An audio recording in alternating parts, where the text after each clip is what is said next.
La entrevista del Telematutino 11, gente importante a tratar temas importantes. Nos acompaña el doctor Manuel Fermín Cabral, un abogado conocidísimo, experto en derecho comercial, en cuestiones constitucionales. Con él vamos a tratar, lógicamente, el tema que ha sido de debate en los últimos días, que es si procede o no la candidatura del doctor Leonel Fernández y de todos los que no lograron ganar en las primarias que se celebraron el 6 de octubre. Y el tema del transfugismo. El transfugismo. A la luz de la ley. Correcto. Doctor, buenos días. Buenos días y muchas Buenos gracias días. por la invitación. Me Y siento muy justamente bien aquí. vamos a tratar de combinar esas dos cosas. Es decir, Claro. los abogados que, vamos a decir que están del otro lado, del lado oficial, O del lado del derecho de esa parte, o de esa interpretación jurídica de esa parte. pero están trabajando para el PLD.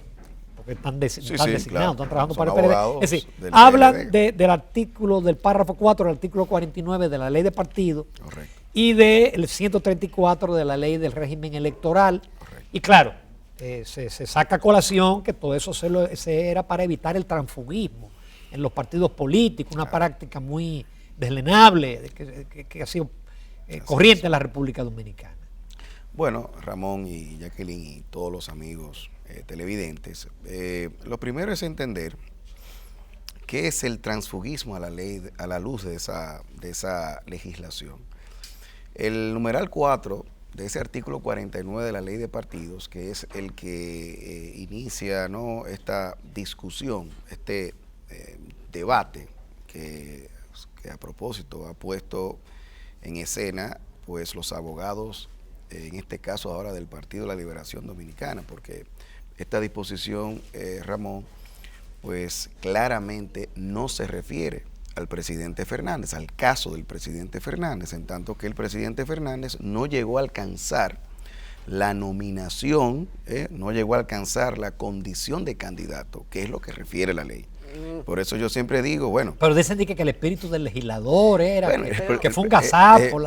Nosotros todavía estamos buscando, yo tengo las actas, 417 páginas, y yo no he logrado encontrar ese mal llamado espíritu, que muchos criticaron en su oportunidad. Y que ahora lo Doctor, pero defienden. vámonos con el tema del transfugismo. Sí. Y según el diccionario dice que tendencia a pasar de un partido político a un grupo, parlamento a otro. Es que se cambien, pero no hace más especificaciones. Sí, y pero dice que la acusación suele ser usada en caso de decisiones y cismas en los partidos políticos. Si bien es frecuente que el tránsfuga cree un partido político como cobertura de su acción, existen múltiples circunstancias por las que los políticos deciden abandonar una causa y admitir una nueva. Pero eso es un tránsfuga. Bueno, lo que ocurre es, Jacqueline, fíjate que ahí se hablaba de parlamentario. Sí, sí.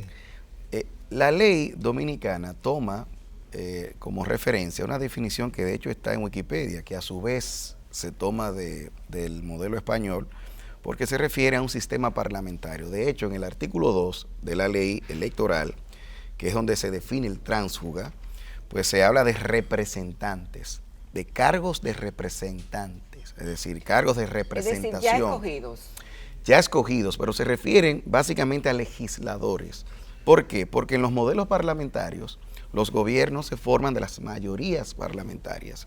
Cuando cambian los parlamentarios a otras bancadas, entonces pueden dar al traste con un cambio del gobierno. Por ejemplo, en España, si se forma la mayoría en base a los representantes que obtuvo, por ejemplo, el PSOE, y esas alianzas que se forman, obviamente, para formar gobierno, debido a que no logran articular esas mayorías, que son muy difíciles, por ejemplo, en el modelo español, pero bueno, se alían con el PP o con Ciudadanos. Si cambian de esas bancadas, esos representantes pueden dar al traste, insisto, con el cambio. Por eso ahí es tan grave del se gobierno. practica el transfugismo. Exactamente, Y pero por todo está construido desde esa perspectiva. Y hay varios casos, por ejemplo, aquí ponen para sustentar lo que usted está diciendo, coincidencialmente con lo que dice aquí Wikipedia, es que ponen el caso de Brasil, por ejemplo, que hasta el año 2007 el transfugismo en Brasil era una práctica común para los legisladores, diputados y senadores, que podían cambiar durante el primer periodo, el primer mes, después de haber sido escogidos de un partido a otro. Claro. Pero ya eran escogidos, ya estaban escogidos. Entonces, lo que hacían era que se iban con primero tenían la nominación, la ganaban, Claro. y entonces después se iban para el partido que más les convenía. ¿Tú sabes, Jacqueline, quién definió bien el transfugismo? ¿Quién? El presidente de la República, cuando habló en aquel discurso, que señaló que a esos legisladores o candidatos que luego entonces resultaran electos por el Partido de la Liberación Dominicana, pero que se cambiaran luego a otros partidos, entonces ahí es el transfugismo de que se está hablando ahí. Okay. En ese modelo, Pero no en el modelo bueno, que tenemos ahora pero todavía mismo. procede la discusión en el sentido de que tendremos elecciones en febrero. Correcto. Y entonces ellos están pidiendo, hay un grupo de representantes del PLD que está pidiendo que la Junta Central Electoral ponga freno a eso, pero quizá no es ahora, porque a la luz de lo que dice la definición, estamos hablando desde lo que se dijo en febrero y que piensen cambiar. Pero en el caso, doctor, en el caso de esas dos leyes, entonces no aplican. No aplica en lo absoluto, porque como bien ustedes han visto, y qué bueno que Jacqueline haga esa referencia, cite esa referencia, perdón, pues ese transfugismo que está en la ley no se refiere al caso de una persona que decida abandonar las filas de un partido, irse a otro partido, entonces ejercer ahí un derecho que obviamente está reconocido en la Constitución y que no tiene más limitantes o no debería tener más limitantes que aquellas disposiciones que están en la misma Constitución, porque ahí hay una reserva constitucional en lo que tiene que ver con los límites a ese derecho a ser elegible.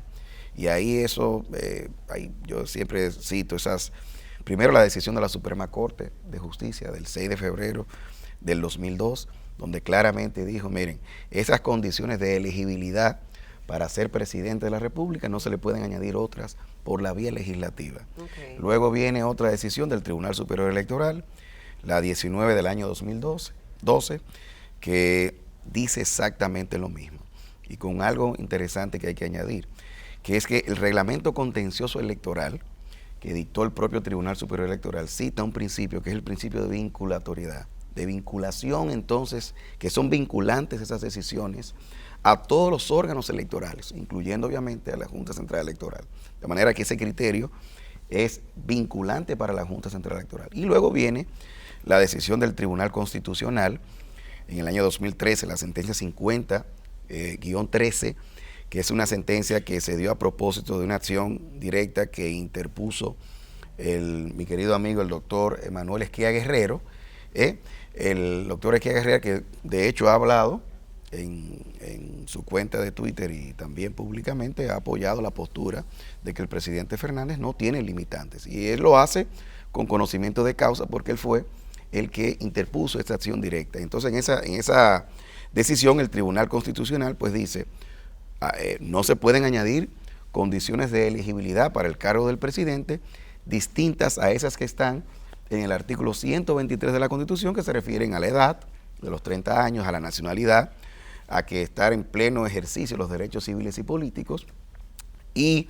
obviamente a no tener una sentencia condenatoria con una cosa irrevocablemente juzgada. Entonces, ahí el Tribunal Constitucional, muy importante esto, hace una distinción entre lo que son las condiciones de elegibilidad, que son esas que están en la Constitución, y las formalidades de inscripción, que es que, por ejemplo, si usted ganó en una convención interna de un partido, pues obviamente la Junta Central Electoral le exige la copia certificada de esa convención, del acta de esa convención, o por ejemplo la copia fotostática de su cédula, o una foto digital para verificar que coincida la identidad de quien está en el acta y quien está presentando entonces la solicitud de candidatura. Ahora, pero después de ahí no hay otra cosa que se pueda añadir. Ok, doctor, entonces usted entiende que esta es una discusión que no debería ser, que es estéril en términos jurídicos por la interpretación que se le da, pero sin embargo algunos juristas difieren y dicen que cuando se fuera a presentar una candidatura, en el caso de la del doctor Leonel Fernández, y se inscribiera ante la Junta debe rechazarla por el tema de los artículos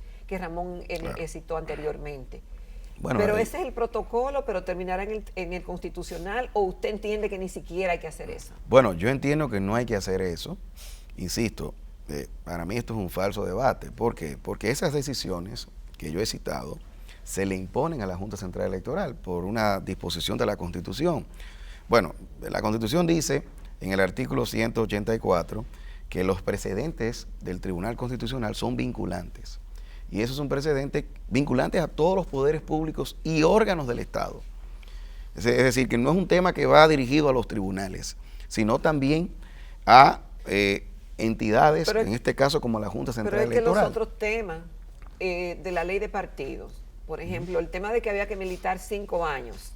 Ya el Tribunal Constitucional lo declara pero inconstitucional. Fue a parar al Tribunal Constitucional Sí. para ir arreglando. Entonces se podría interpretar que lo propio pasaría con él. Lo que pasa en el caso del tiempo de militancia, eso no había sido decidido por el Tribunal Constitucional. Yo lo que refiero es que ya el Tribunal Constitucional se refirió a ese aspecto de las llamadas condiciones de elegibilidad, que hay que decirlo. Y la Junta desempolva esto y le dice, sí, ok, me amparo en esto y Sí, procedo así.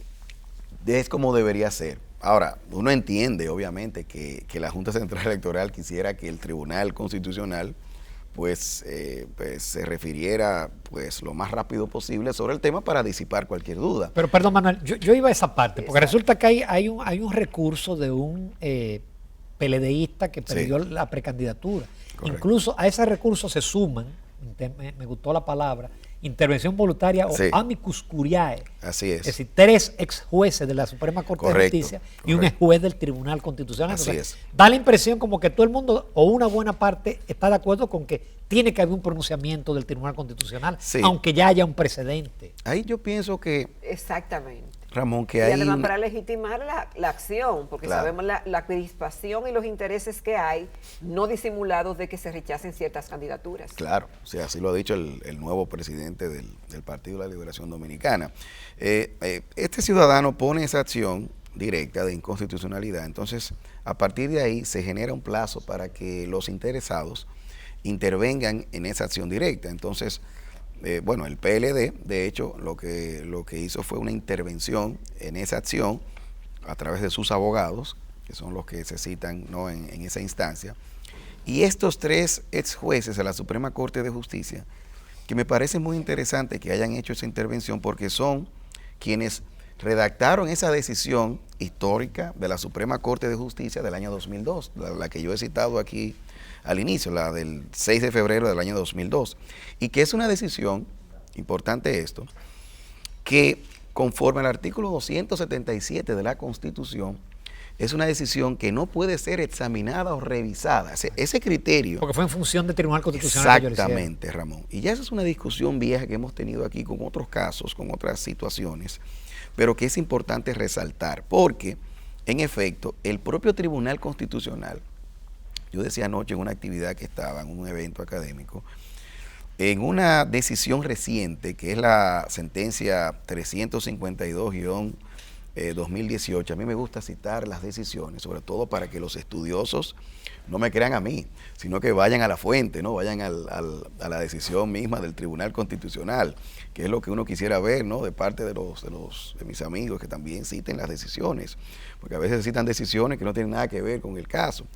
Pero en esa sentencia del Tribunal Constitucional, que es importante porque es la que se refiere al tema de un caso que llevó el señor Fredemiro Ferreras, pidiendo que se declarara inconstitucional la propia Constitución. Sí. Y digo que es importante porque ahí, ¿qué hizo el Tribunal Constitucional? Pues básicamente tomar las decisiones que había dado ya la Suprema Corte de Justicia, por ejemplo, la del 1 de septiembre del año 95, aquella vez que como con el tema del recorte del periodo del doctor Balaguer, desde ahí la Suprema Corte de Justicia empezó a decir, no hay manera de que la Constitución pueda ser inconstitucional. Entonces, lo que hizo el Tribunal Constitucional fue rescatar esos criterios con base a ese artículo 277, Ramón. Entonces, ahora lo que tiene que hacer es lo mismo, lo que va a pasar es lo mismo, que esas decisiones de la Suprema Corte de Justicia son las que van a servir de referente para insistir en un tema que a mí me parece que es un falso debate, porque ya eso ha sido resuelto por las altas cortes.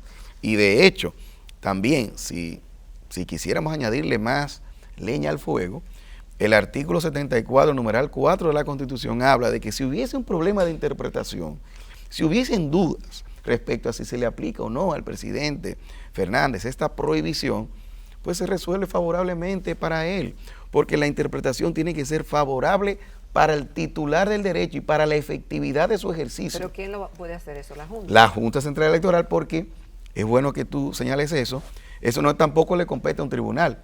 Dice ese artículo de la Constitución que es a todos los poderes públicos.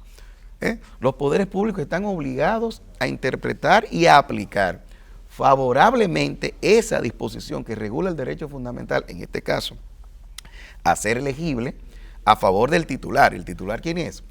Pues en este caso sería Leonel Fernández o cualquier otra persona también que tenga la misma Pero parece situación. que eso es aplicable al presidente y a los congresistas, no a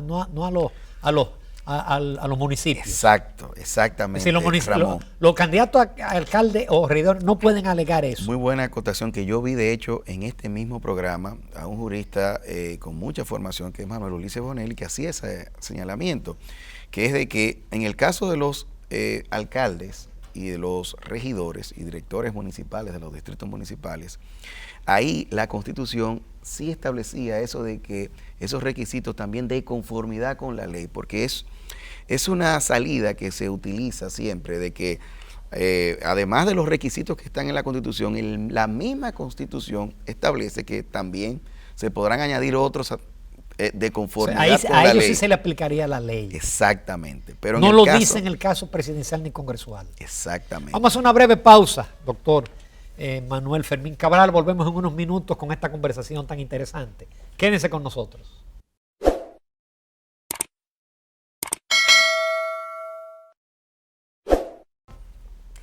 Nos prestigia esta mañana con su presencia el doctor Manuel Fermín Cabral, quien es un gran abogado, y estamos hablando de temas constitucionales.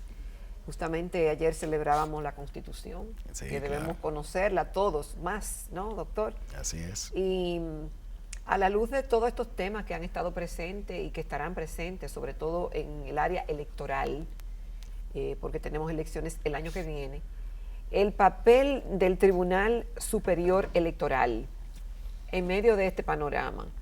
¿Cuáles cosas irían para un lado, para el tribunal, y cuáles cosas al administrativo, y cuáles serían del constitucional? Porque hay la duda de si se deriva al superior electoral o necesariamente tendría que ir al constitucional. Sí, hay unas cuestiones que se han suscitado ahí de debates, sobre todo con el tema de la competencia. ¿Qué tribunal sería competente para conocer? ¿Qué es cada cosa? ¿Qué le compete a cada organismo? Ahí hay una decisión del Tribunal Constitucional en el año 2017, la sentencia 282-17, que fue la que inició esta cuestión de delimitar lo que es la función administrativa electoral de aquellas controversias que sean a la luz de la Constitución y de la ley orgánica del Tribunal Superior Electoral, que sean contenciosos electorales.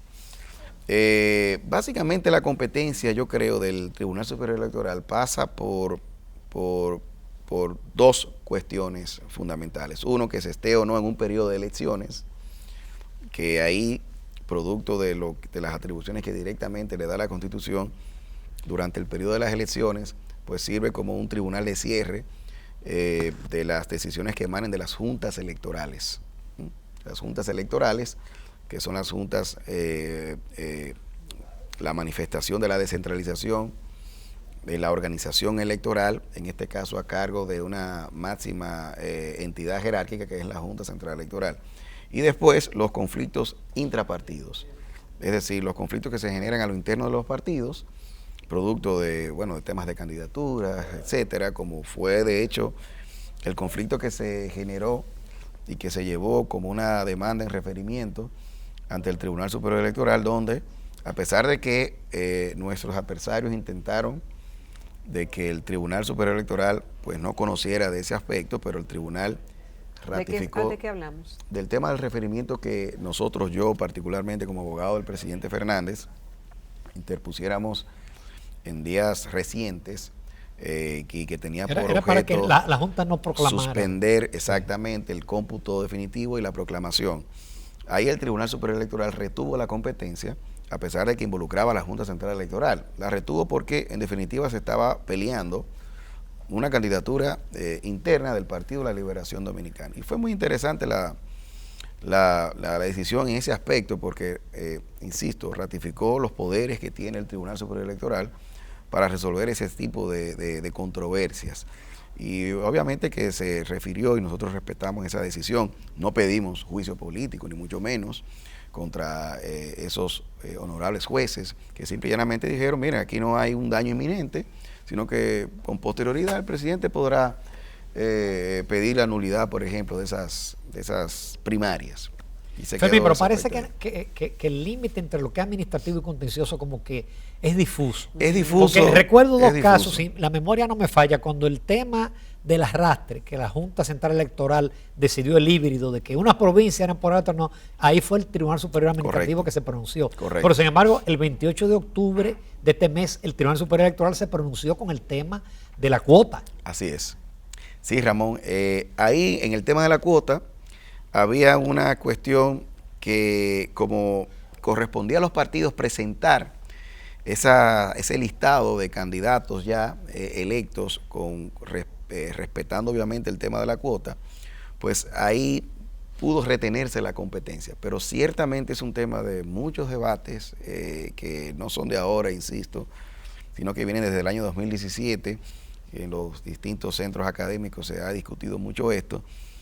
Yo particularmente creo que el Tribunal Constitucional deberá quizás reorientar su criterio, porque ciertamente con el criterio del Tribunal Superior, del Tribunal Constitucional, pues llevar esos conflictos al Tribunal Superior Administrativo, que yo conozco muy bien, que está abarrotado de casos, que no tiene las condiciones, ni siquiera la infraestructura para poder sobrellevar estos casos, a mí me parece que es un error.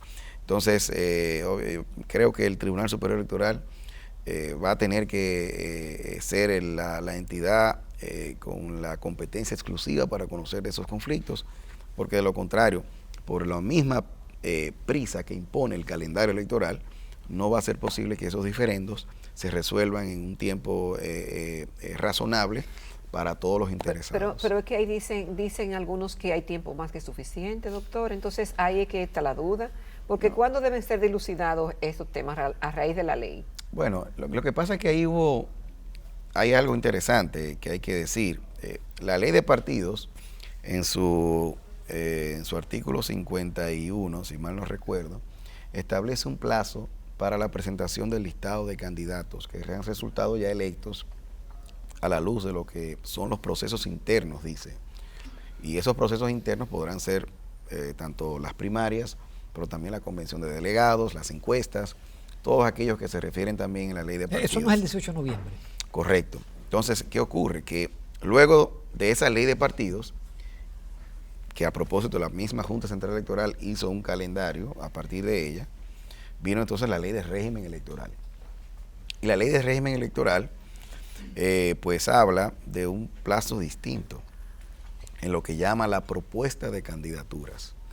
Y entonces se refiere a otras fechas que son las que se citan, que el caso del presidente, de la candidatura a nivel presidencial el 3 de marzo, las municipales, por ejemplo, ahora el 3 de diciembre, por esto del tiempo antes de las elecciones, me parece que son los 75 días.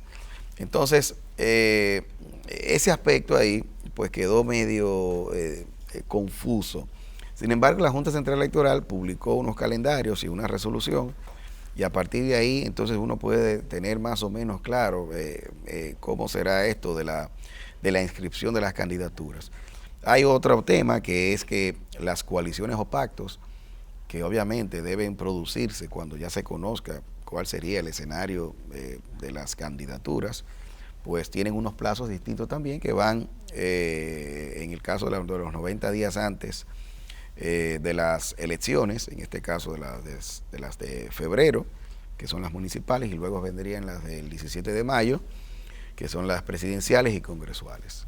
Doctor, ya finalmente, y hablando de plazos, el Tribunal Constitucional tiene plazos, por ejemplo, para ese caso sí, del recurso tiene plazos, pero el tribunal, según un reglamento que es el reglamento jurisdiccional del Tribunal Constitucional, puede aplicar lo que es un procedimiento de urgencia. Y ese procedimiento de urgencia conlleva pues una reducción de esos plazos que por ejemplo, están en la ley, que habla de hasta 90 días para la decisión, una vez el expediente, pues, como dicen los abogados, quede en estado de ser fallado, es decir, que los intervinientes, los interesados hayan presentado pues sus pareceres al respecto del recurso de inconstitucionalidad de la acción directa, pero en este caso, pues por tratarse de un tema de urgencia, pues obviamente que yo espero que el Tribunal Constitucional siga la línea que ha venido dando en otras cuestiones, como es el caso del artículo 44, numeral 3 de la ley de partidos que bien citaba Jacqueline, y también de otras disposiciones, como por ejemplo del artículo 25 también, que era el que hablaba de que los partidos que recién los incorporaban al sistema de partidos no podían aliarse o pactar con otros partidos. Lo que tenían que presentarse. Entonces eso se corrigió y eso se hizo todo en un tiempo, yo digo, récord, porque yo creo que el Tribunal Constitucional está consciente de la importancia de su rol en un sistema democrático como este, donde la institucionalidad obviamente que es tan importante, sobre todo tratándose de las elecciones. Entonces yo creo que va a venir una decisión lo más rápido posible. Agradecemos mucho la participación del doctor Manuel Fermín Cabral, dando luz sobre este tema de debate, que es de los temas que uno quisiera salir ya de eso. Así es. Y seguir con otras cosas. Muchísimas gracias por su participación. Gracias, doctor. Muy Gracias amable por estar con nosotros. Nos vemos en la recta final del Telematutino 11.